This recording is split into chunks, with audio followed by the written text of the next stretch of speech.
everybody. Welcome to the Sibling Summit. I'm Diana Yoakley, your co-host, and I'm here with Dr. Gila. Welcome, Gila. I'm so glad Thank to have you here in you. the summit.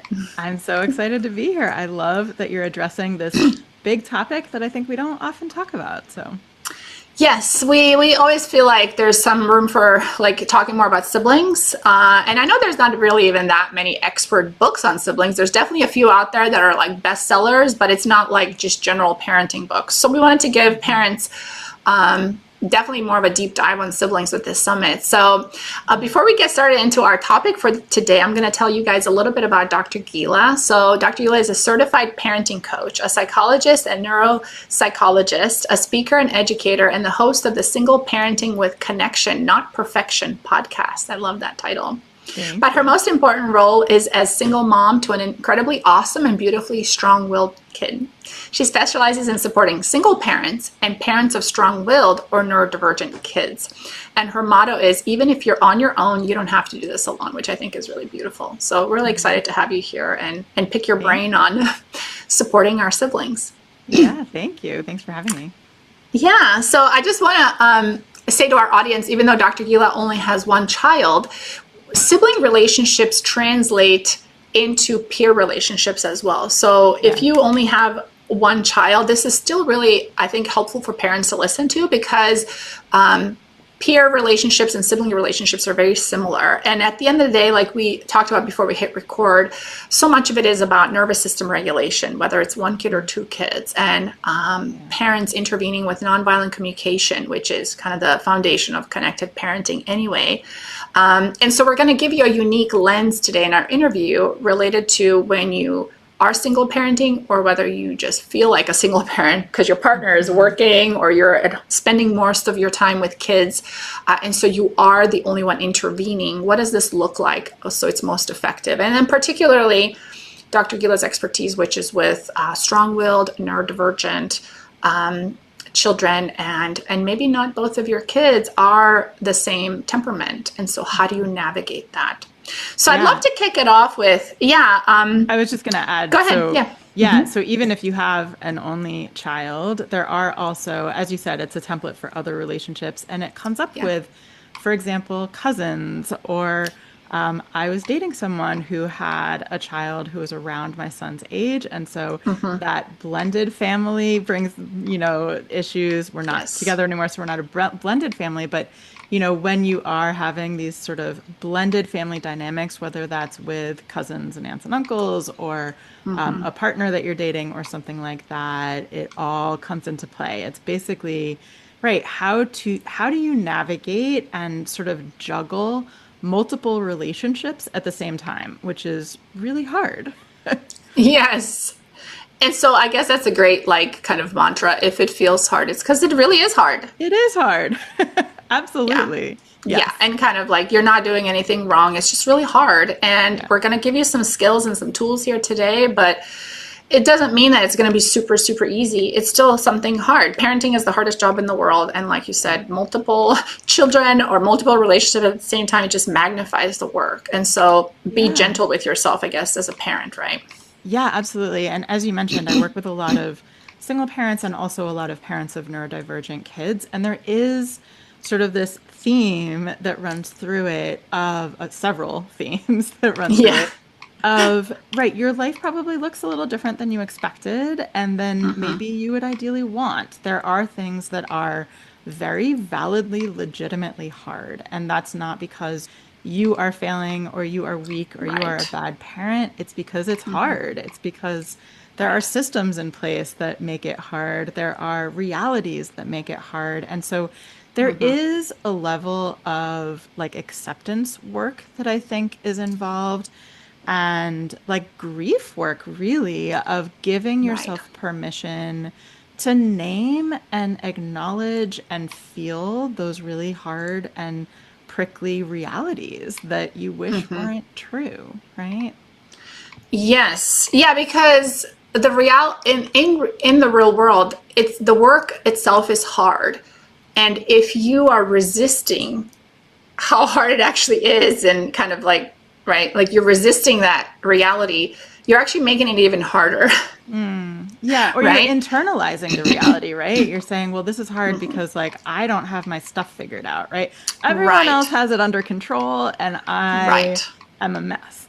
Right? right, And right. that doesn't help anything because you also mentioned the other magic word, which is regulation, right? Our nervous systems, your nervous system and your experience in the situation matters. And I think it's so hard. It's so easy for us as parents to really like focus exclusively on tending to our kids and their Yeah, needs and to overlook the fact that when our nervous systems are having a hard time, that affects the whole dynamic, right? You yeah, can't, it's the whole, cliche airplane, put your oxygen mask on first, right? Like when you are having a hard time, when you are dysregulated, that is going to spill over into every other, nook and cranny of the dynamic of what's going on. So beginning with, yeah, and yeah, absolutely. Because our nervous system is one of the tools essentially in helping our child regulate. It's not just our own experience. It's actually like something that your child yes, is depending on, like as a yeah, external influence to actually help them. And if that tool is not available because you're dysregulated, it's a disadvantage to actually helping the entire situation and for your yeah, child.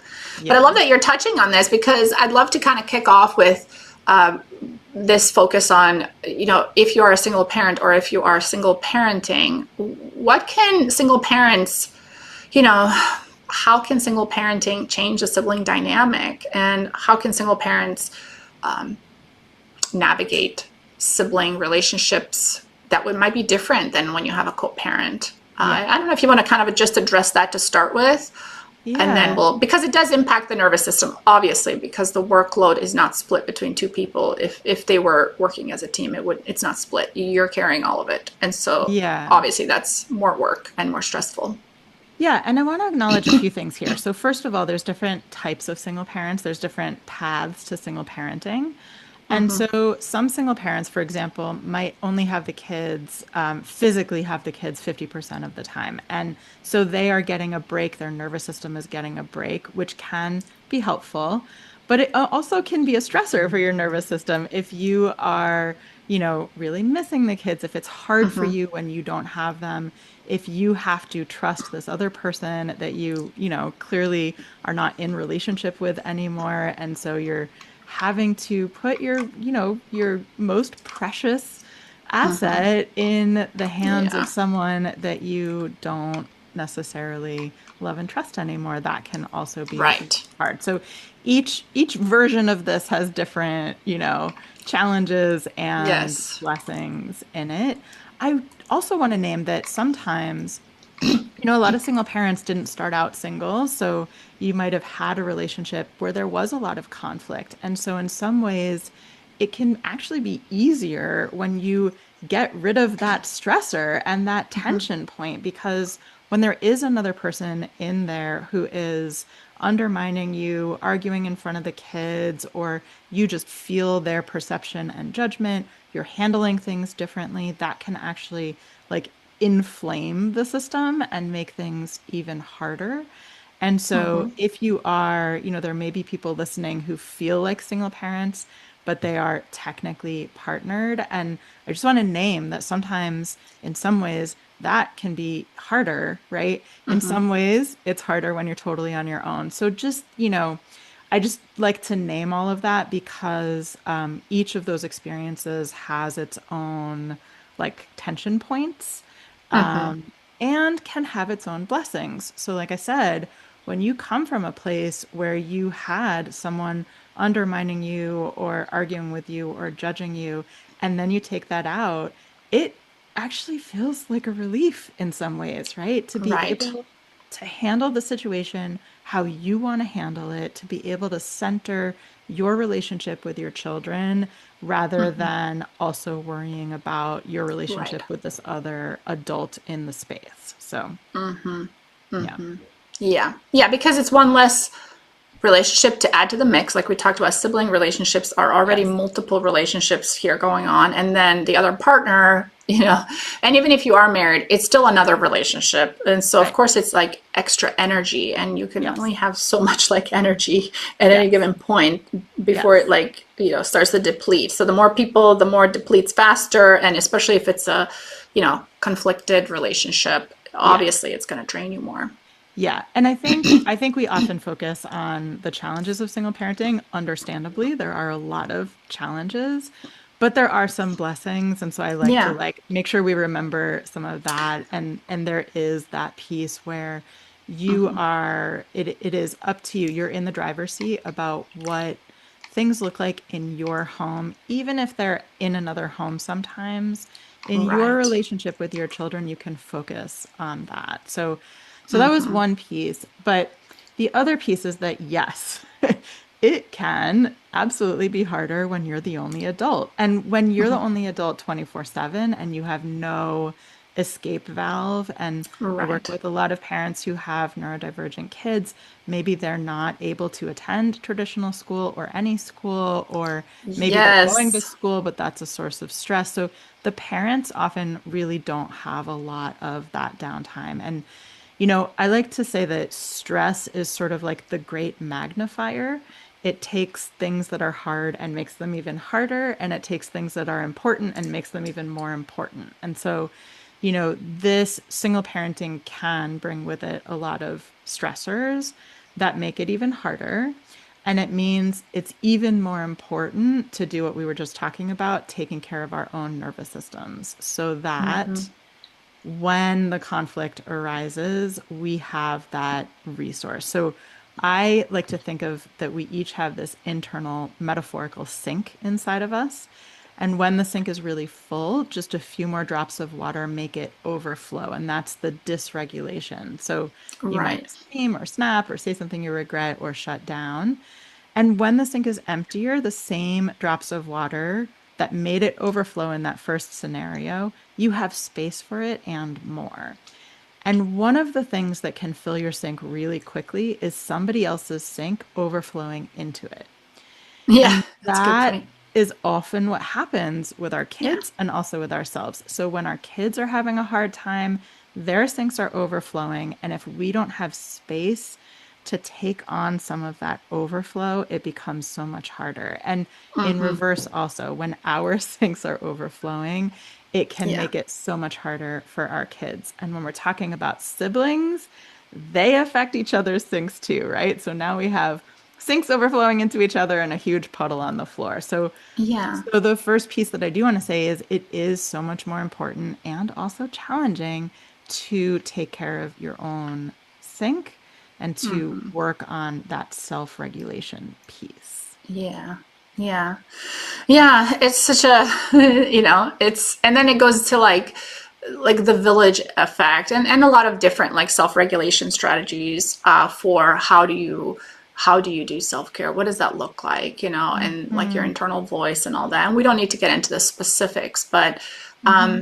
I guess like you were saying before, I think one of the things that's really helpful is that acknowledgement that it is hard and that you don't have to like it right now, and maybe you are not able to do self-care right now in the Hmm. moment, but you can promise yourself that you'll take care of yourself after this is over, this conflict or whatever, right? Yeah. But I think that acceptance, like you said, can be a really powerful shift, to help the nervous system kind Yeah. of get through that difficult moment with a sibling conflict or whatever, or a challenging Yeah. situation. I also want to say self-care, we often think of, it's sort of become this four-letter word, right? If one more person tells me that I need to do self-care, Right. I'm going to smack Right. them. We often think of self-care in terms of these like big actions, right? Right. Like you go to the yoga class or you go get a massage or you have a night out with the girls or whatever it might be. Right. All of that is beautiful if and when you can afford the time and the money and all of that. But self-care doesn't have to be just that. So it can be in that really tough moment to take a beat, right? To put your hands on your chest, take that nice breath and say something supportive to yourself to re-anchor yourself in what really matters in this moment, where you are in this moment, and sort of, to tend to that. It doesn't take a whole hour or anything like that. It can be Right. these sort of micro moments. Yeah. Yeah, and that's what I was getting at as well, because yeah, I think most single parents or people that are with the kids like in the heat of the moment or for hours on end, it's like I can't, it's impossible for me to get away and do something for myself. Like that's not even helpful to say that, right? But what we're Yeah. saying is it's more of like an internal job. It's Hmm. not necessarily an external activity. It might Yeah. be like sitting down, just sit down for a minute and like don't move and keep doing things. Just chill for a minute, right? Yeah. Or it can be an internal like strategy where what is the story I'm telling myself? Because so much Hmm. of our stress is also like this internal spinning and Hmm. the dialogue and the stories we tell Yeah. ourselves. So how can we reframe that? Because you do have control over that when you once you become mindful, right? Yeah. Mindfulness obviously is something we all are practicing all the time. So it's not like a perfect Hmm. thing, like a switch you can just turn on, but the practice of mindfulness and just noticing what's the voice you're talking to yourself with, and can you speak to yourself Yeah. with a little bit more compassion and tenderness. That's Yeah. free, and it Yeah. doesn't have to take place on Saturday when you have the afternoon off. It can happen Yeah. right now. You're already talking to yourself. Can you Hmm. shift that into Exactly. Yeah, that's definitely. So I think of that as, so there's different places in the sink where we can intervene. And okay. I think of self-talk and self-compassion as one of the ways that we can keep the drain open so that we have that sort of built-in system so that when Yeah. water comes in, it has some place to go. And how we talk to ourselves, and I will also add how we talk about ourselves in Yes. front of our kids, because that becomes the template of their inner narrative, their inner Yeah. dialogue. And so, really modeling that, taking care of ourselves in a way that they can sort of see and notice is, modeling is one of our most powerful tools, and really leaning into that. But often, we sort of don't even think about it and we say things about ourselves in front of our kids like, oh, I'm such an idiot. I forgot to put the lasagna in the oven, right? So, like, even Right. little things like that, like, how can we rephrase that so that we're modeling, self-care, self-compassion in even those small moments? Yeah, yeah, I love that. Yeah, because it's so unconscious so much of the time. But when we Yeah. make it more conscious, then we can redo it. Like if you say that first, and then you're like, hold on a second. Right now, I'm trying to really become more like a more positive reframe about myself. Let me try again. What I meant Yeah. to say was, Yeah. it's been a hard day. And of course, like I forgot, like Yeah. anybody would in my shoes, right? So then you're kind of Hmm. role modeling even that repair in front of your kids because, Hmm. they don't get it perfect every time either. And they don't need I love to. They that. just need to Yep. know how to come back to it. Yep, So, exactly. yeah. Modeling imperfection and how to grow from it. I used to say mistakes are how we learn, and I have learned, I think Rini Jane was the first one who I heard this from, that Uh it's huh. not that mistakes are how we learn. Mistakes are an opportunity to learn. But we don't always take that opportunity, Oh, I right? love that. It is Yes. it is a bit more of an active process. It requires a bit more of an active process than just like you make a mistake, you therefore learn. But really like Right. putting the intention around, okay, whoops. Lesson Right. learned. Next time I need to make a note to myself to put the lasagna in the oven. That's what I'm going to try next. Right? So Oh, I mistakes love are that. Yeah. opportunity for learning. Yeah. And there's a choice that we can make. Once we become mindful of it, we can actually Yeah. realize there's a choice. Yeah. Yeah. I love this. Yeah. And when it comes to siblings, we're talking about modeling, and something that we often don't think about is like we are modeling relationships for our kids, right? Every relationship we have. And I know a lot of single parents worry about this, that I'm not modeling a healthy partnership for my kid. I think Yeah. that's a very common fear and Okay. worry.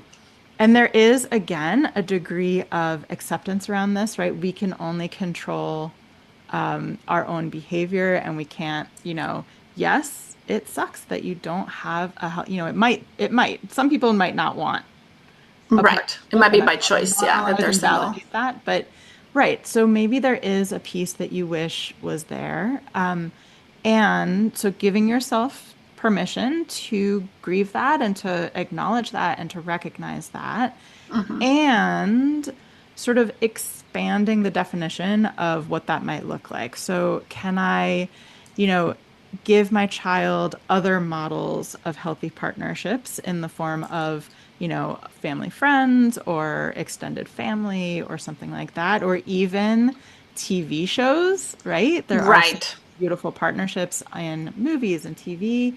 And you are also modeling conflict resolution and relationship building and connection and active listening and all these important relationship skills, nervous Hmm. system regulation being one of them, Yeah. um, with every interaction that you have. And I don't say that to like put a lot of pressure on. I know that might kind of feel like a lot Yeah. of pressure. And so I want to remind everyone, you do not have to, you will not do this perfectly.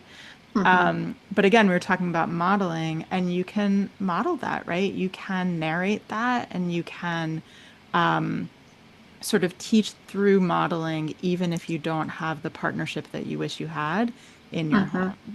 Yeah. Yeah. Yeah. I love that. And it makes sense that it would be a fear because it feels like there's maybe there isn't that's exact situation. But I think, like role modeling romantic partnership and like hugging and like affection and things like that, right? Like holding hands. I feel like a lot of that is also very intuitive for people. And maybe if you're neurodiverse, it's not intuitive and you end up with somebody that you kind of accommodate each other. Like even if your parents might be like in this like amazing marriage and they're role modeling it, maybe you end up marrying somebody that doesn't love all that touchy feely stuff and you still accommodate. So I don't know if Mm, it's always such like a, even if you had that, is that exactly what your kid is going to take with them? Not necessarily. I think mhm. when people, I think the most important is like that you are in relationship with your child, and that Mhm. relationship with you, Yep. it shows them what trust and safety looks like, and then from there they kind of create their own. It's like a create your own like Yeah. story thing, those storybooks like choose your own adventure. Yeah. People are so unique and different, and once they feel connected they kind of make Yeah. it their own thing. Yeah. So Yeah, and that do you is, think?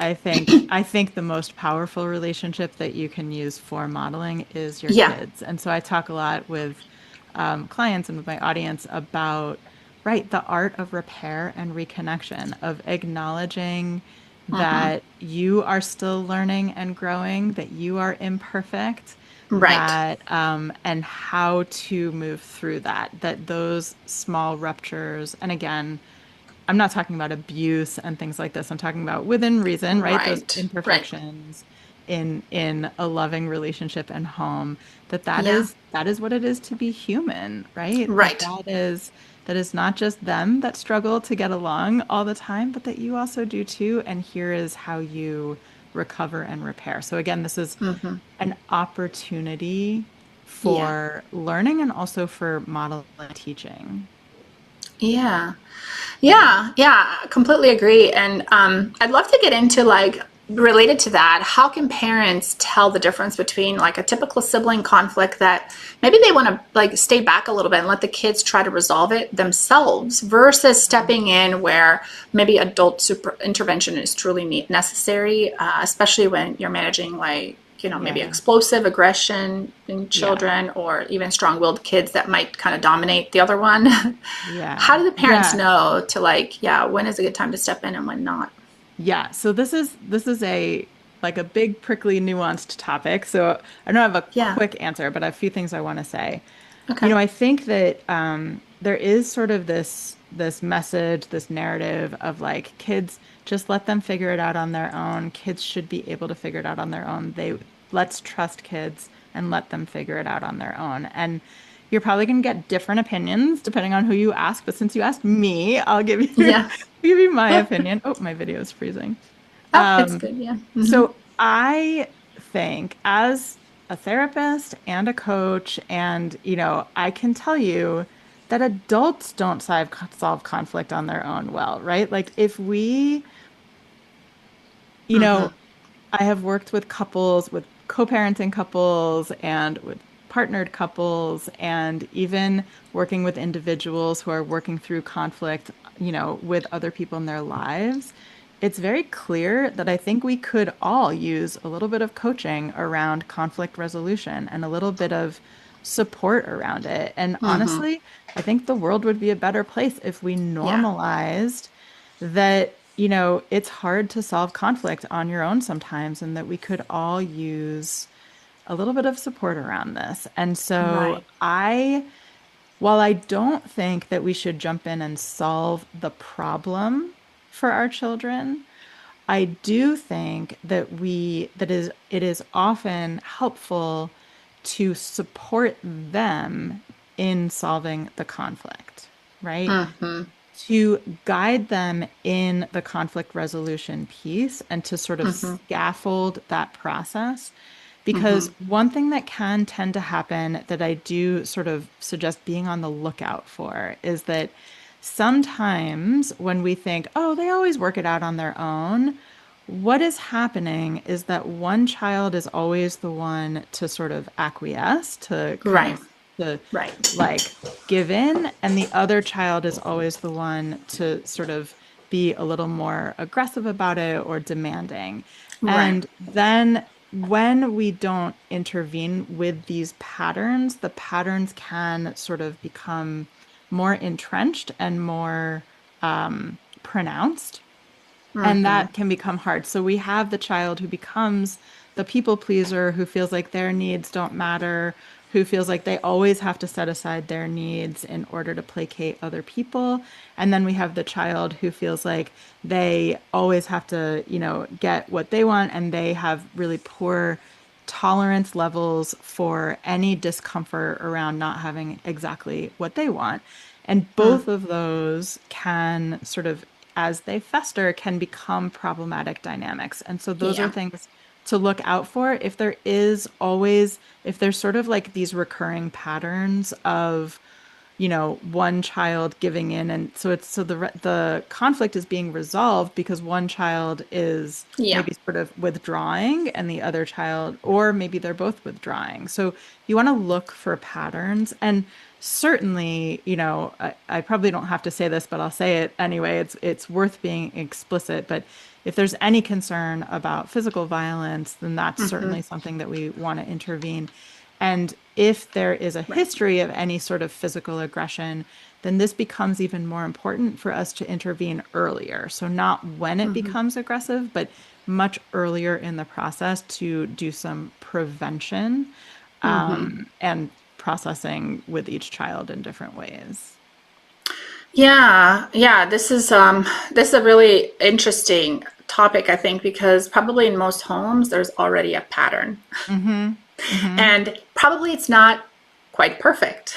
Mm-hmm. Because like you said, most people really could use some skills with conflict resolution. So Yep. as adults, at the same time, it's super powerful to work towards a healthier balance and kind of Mm-hmm. rounding out each child's skills. They might be Yep. really good at one approach, which is important also. Like, don't let people always like walk all over you. So that strong-willed child already knows how to do that pretty well, maybe. Yep. And Yep. that's a gift in certain It is. situations. But at the It same is. time, it's like it's good to have healthy boundaries, but it's also good to have healthy so people don't run over you, but also like healthy self-esteem where you're like, okay, and what is it? I'm important too.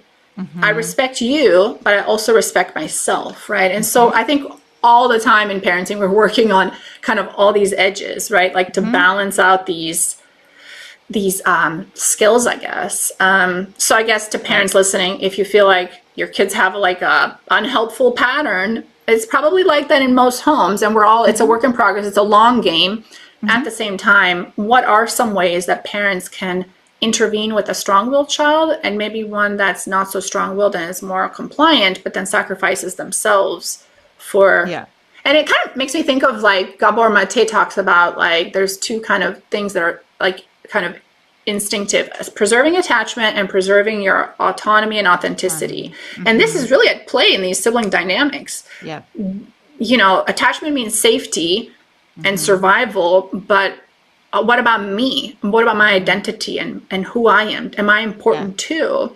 And Yeah. so we're really trying to teach kids both. And it's not going to be Yeah. something we figure out by Friday, Yeah. but it's an And ongoing thing. So, And I will say, right, attachment means safety, but I will also add autonomy means safety also, especially yes. if you have a demand avoidant child, if you have a neurodivergent child, then this really, it feels unsafe, right? There is this Yes. like very real nervous system activation when they feel threatened in some way, their autonomy is threatened. And so, that is very real, just as the threat to attachment is very real. And I love what you said, what you pointed out about how each sort of, we're talking about generalizations here, they're almost caricatures, right? But like Right. each type has beautiful strengths, right? So Right.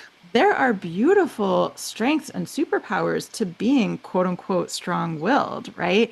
You are self-aware, you are advocating for your needs, you are, not going to be you are not going to be that, as you said, right, the pushover, so to speak. And Right. then there are beautiful strengths on the other side of empathy and compassion and attunement to other people's experiences, right? So each of these has beautiful aspects to it and also some risks. And I'll just add, this isn't just for kids. I think that all Right. adults are like this too, right? We all Yes. have like a different sort of balance of these two, like the yin yang of being tuned into our own needs and willing to stand up for and advocate for our own needs and boundaries, and being empathic and compassionate about the other person's experience and needs. And so, again, we are usually working on our own balance at the same time that we're supporting Yes.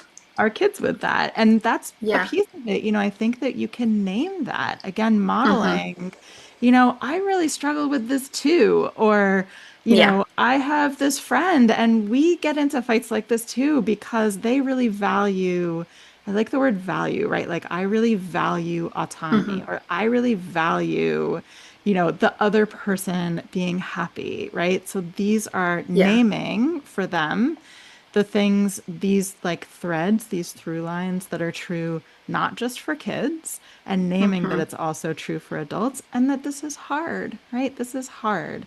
Yeah. And one sort of little practical tip when you are negotiating a conflict, like, and Yeah. again, you're not going to be solving, or I recommend that you don't solve the problem for them.